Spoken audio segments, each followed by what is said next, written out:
Hi guys, welcome to the yet another video. So today we're going to see a game between Alexander Alekhine and Frank Marshall. So Alexander Alekhine is a former world champion. So Marshall is like US champion from 1909 to 1936. He's a strong super grandmaster. Let's see the game. So white plays for d4, knight f6, c4, d5. So this is a Queen's Gambit declined Frank Marshall defense. So Alekhine beating Frank Marshall with his Frank Marshall defense. So E4, blacks like a given at the center. The idea is like this opening is like they want to break the center.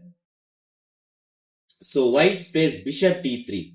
So see, white has the center, black wants to break the center. Simple as that. So white's idea of bishop d3 is like simple. They want to play e5 and attack on the h7 pawn. So e5 has been played to give up the pawn. Then you can get the back with knight c4, or else knight c6.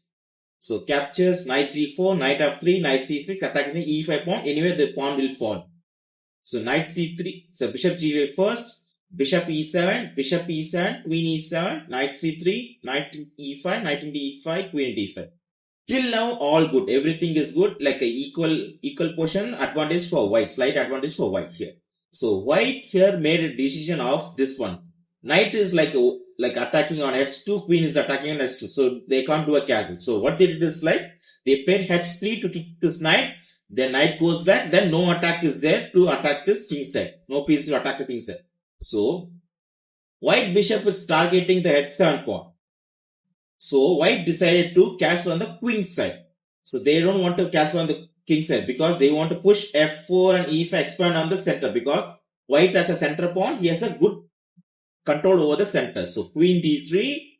Now black plays the move bishop d7. Idea bishop d7.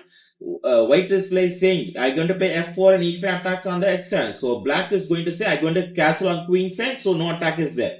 But here white made a good move. Queen e3. Idea of queen e3 is like when you play castle on queen side, queen takes, that's the idea of queen e3. So now, like white says, you just do the castle on king side. That's a force. Now, castle. Now, expand, f4. Gaining a space towards the center.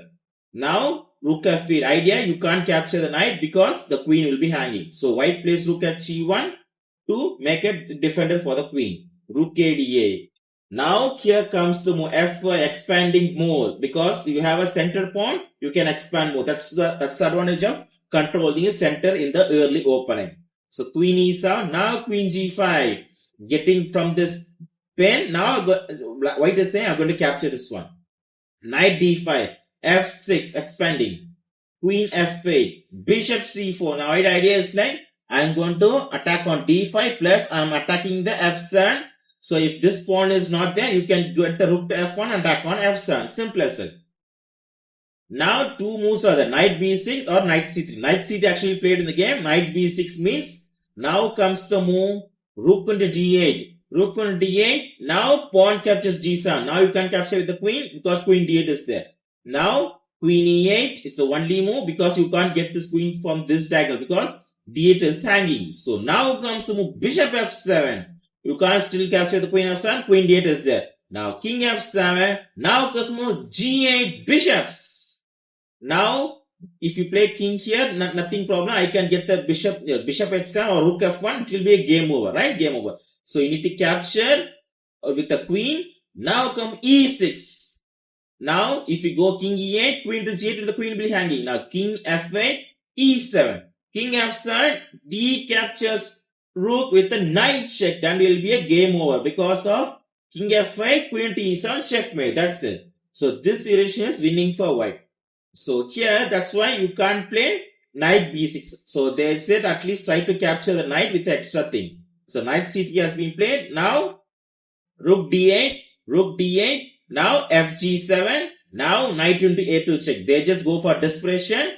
Now king b1, now queen e8, now e6, crush it. Now pawn captures, bishop and e6 will be game over. So bishop d5 is there, one more. Now again captures.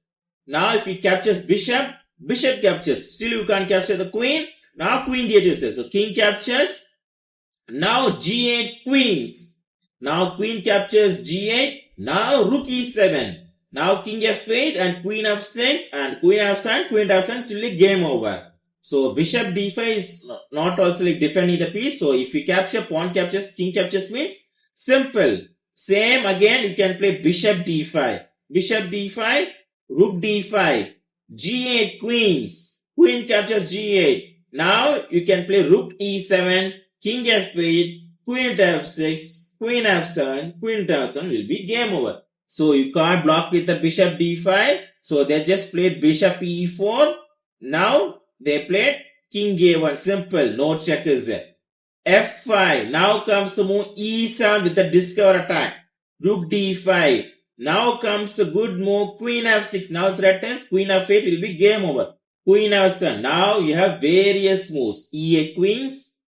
Queen captures E8. Now you have various moves. Rook E4 or else bishop D5. Anything is winning. Rook E4, you can go for the stylish game over move. If you capture this one, Queen F8 game over. If you capture this one, bishop D5 game over. Understood the ideas in the game? That's why it's important to control the center in the opening, right? So hope you like this video. Alekhine is a good attacking player. Good, excellent attacking player, right?